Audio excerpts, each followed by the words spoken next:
The Madeleine McCann case is full of contradictions. But what if these inconsistencies aren't mistakes, but clues to something much darker? Get ready to question everything you thought you knew. If you, like me, are fascinated by dark mysteries and want to delve into stories that few dare to uncover, subscribe now and activate the notification bell. Each of our investigations is a new step in the search for the truth. Have you ever stopped to think about how a truth can get lost amid so many voices? What if I told you that, in the Madeleine McCann case, some of the most important information was buried under an avalanche of conflicting testimonies? Testimonies that, instead of clarifying, only created more doubts. Were they faulty memories, external pressures, or was there something much deeper behind these contradictions? Today, mystery hunters, let's unravel together what these flaws hide and how they might have changed the course of one of the most famous and disturbing cases in the world. Think about it. In the chaos of a missing child, memories are confused, tension is at its peak, and all witnesses can do is try to piece things together. That was the reality on the night of May 3rd, 2007. A tourist claimed to have seen a man carrying a child towards the beach. The description? A slim guy, brown hair, simple clothes. But shortly after, another account contradicted this image. A well-dressed person, apparently local,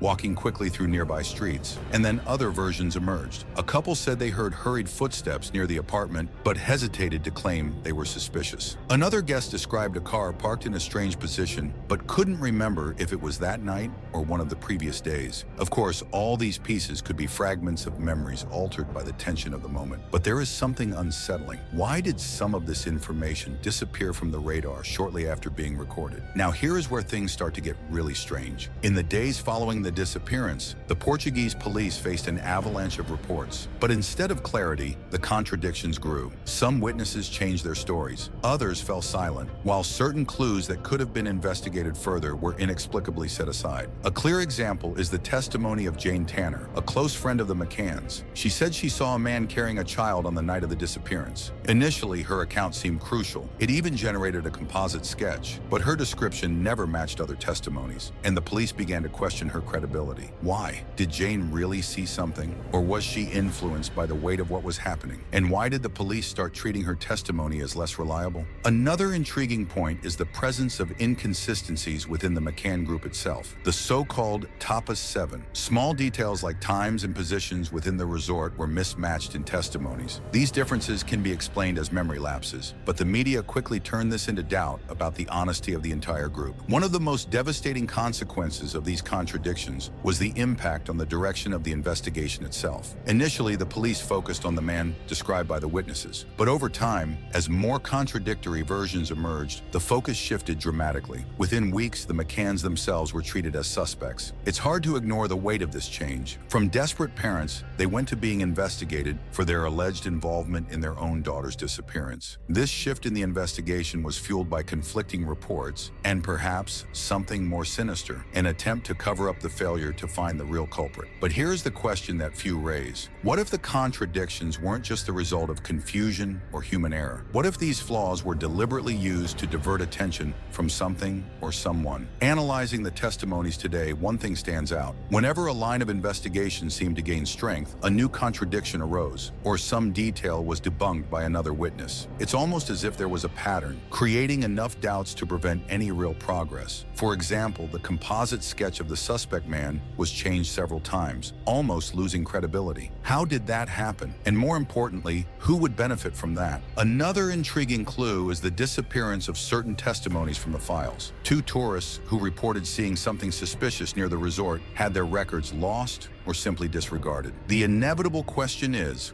why? Mystery hunters, this raises the most disturbing question of all. Are we looking at a case of negligence, or are these flaws part of something much bigger? Not only delayed the search for Madeleine, but also diverted attention away from what really mattered. Now, more than a decade later, we're still trying to piece together this puzzle, and the answers remain as distant as they were that night. But one thing is clear, these flaws reveal much more than carelessness. They show us how the truth can be manipulated when chaos becomes the main stage. Now I ask you, are the answers still hidden in these contradictions?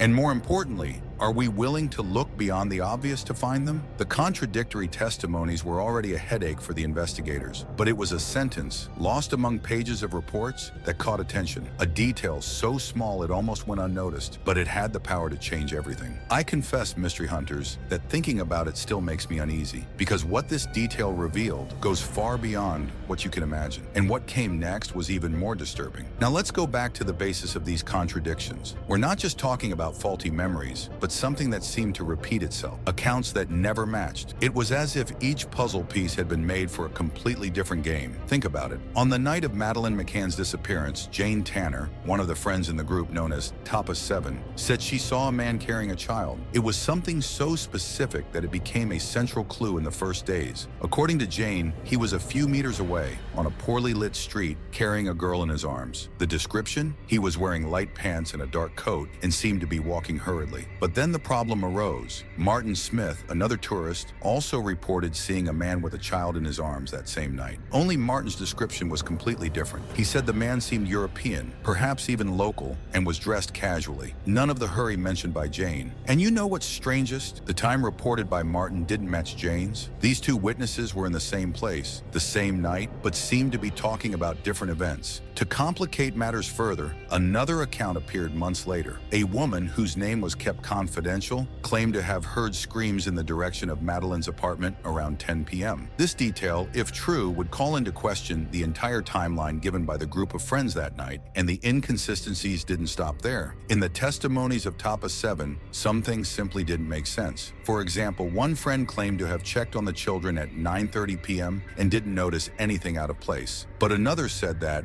at the same time, he saw Jerry McCann, Madeleine's father, talking with Jane Tanner outside the apartment. So who was really where? And that was just the beginning. The timeline provided by the McCanns and their friends was revised countless times with small adjustments that, at the time, seemed irrelevant. But each change generated more questions. How could Jane Tanner pass so close to the apartment without hearing anything? And why did it take months for the group to admit they might not be absolutely certain about some details? Now, mystery hunters, think with me. Divergent accounts in a crisis situation can be expected. Human memory is faulty, especially under pressure. But were all these contradictions just that, or was something else going on? Something no one wanted to admit. One of the biggest points of doubt arose when authorities began to review the initial clues. The description provided by Jane Tanner was used to create a composite sketch of the alleged kidnapper. It was a very specific image that was widely circulated by the media. But the curious detail is that shortly after, Jane herself began to question the accuracy of her memory. She said she might have confused the man she saw with a guest of the resort itself. And then another problem emerged. Martin Smith's account, which came later, also generated a completely different composite sketch. And to complicate things further, Martin said something that shook the investigation to its core. He claimed that the man he saw could have been Jerry McCann. That's right. Martin Smith reported that the gait and posture of the man carrying the child were similar to Jerry's. Completely changed the direction of the investigation, leading the police to turn their eyes towards the McCanns as possible suspects. But did that make sense? Jerry McCann was with his friends at the restaurant that night, with witnesses confirming his presence. So how could he be in two places at the same time? And here's where the puzzle becomes even more confusing. The Portuguese police began to focus on the McCanns, but in doing so,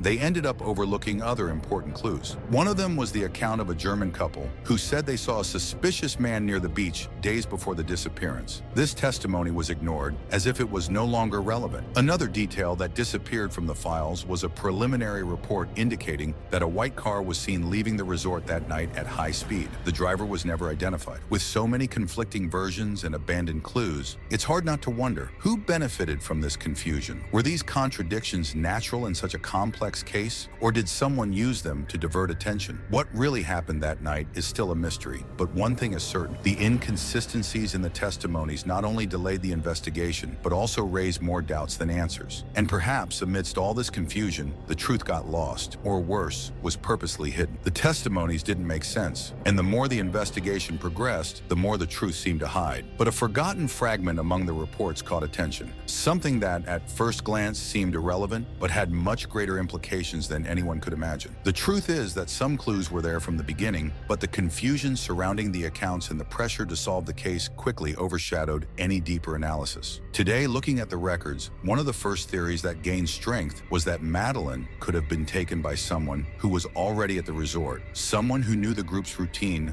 and knew that the children would be left unattended for short periods. Jane Tanner's testimony, which mentioned seeing a man carrying a child, reinforced this idea. But there was a problem. The description she provided wasn't consistent with the times and places indicated by other witnesses. Still, this clue led the police to investigate resort employees and patrons, but without concrete results. And here comes an important question. Why were some descriptions treated as a priority while others were quickly dismissed? For example, a guest reported seeing a man near the apartment on the morning of the disappearance, observing the place long enough to seem suspicious. He described the man as slim, with dark hair and wearing a cap. This information was recorded but never thoroughly investigated. Another intriguing clue appeared days later. A couple reported seeing a white car parked in a sparsely populated area near the beach on the night of the disappearance. They described the vehicle as new, something that didn't seem to match the reports of a possible kidnapper who would have more humble characteristics. But the most disturbing detail was that the car was seen speeding away from the location with the headlights off. Now think with me. These are pieces of information that could have helped trace a timeline or better understand the movements around the resort that night. But instead, they were filed away without any progress. And that's where another theory emerges. Some believe that Madeleine was the victim of a premeditated kidnapping, perhaps by an organized network that was already operating in the area. This would explain the alleged strange behavior of people near the resort in the days prior. The resort manager himself stated, in an interview at the time, that strangers asked about the presence of children at the resort, something he found unusual but didn't immediately report to the authorities. This theory raises even more questions. What if Madeleine was quickly taken from the location and taken out of the country before the police even started investigating? The testimony of a taxi driver who reported taking a couple with a blonde girl, similar to Madeleine's description, to the border with Spain that same night was never completely dismissed, but it also didn't lead to a concrete clue.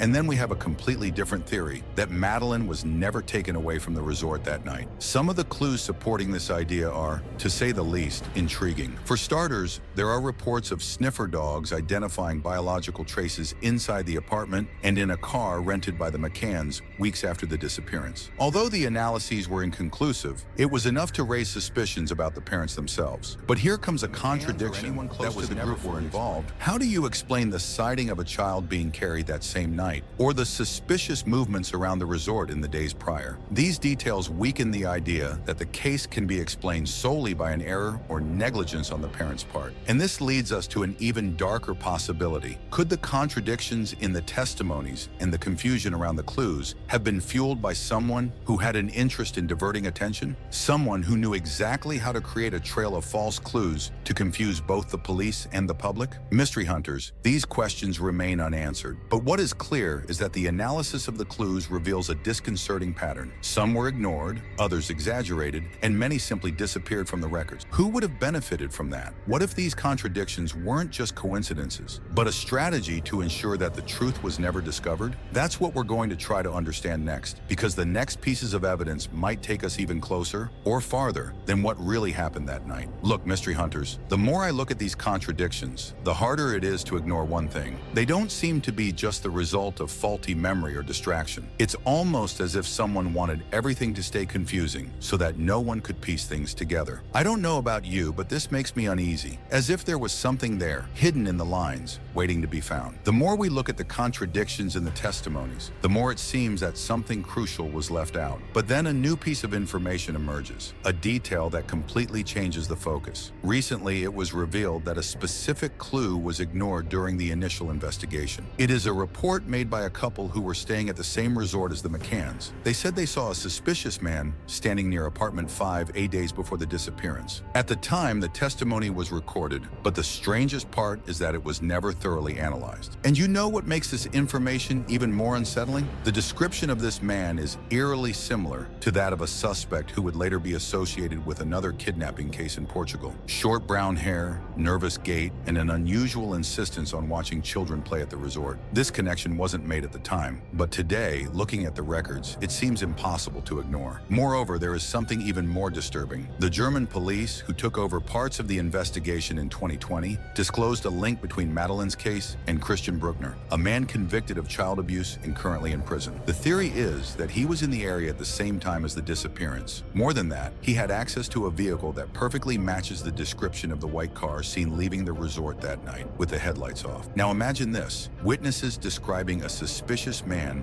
near the location in the days prior, a car seen speeding away from the resort, and a criminal with a documented history of kidnappings and abuses.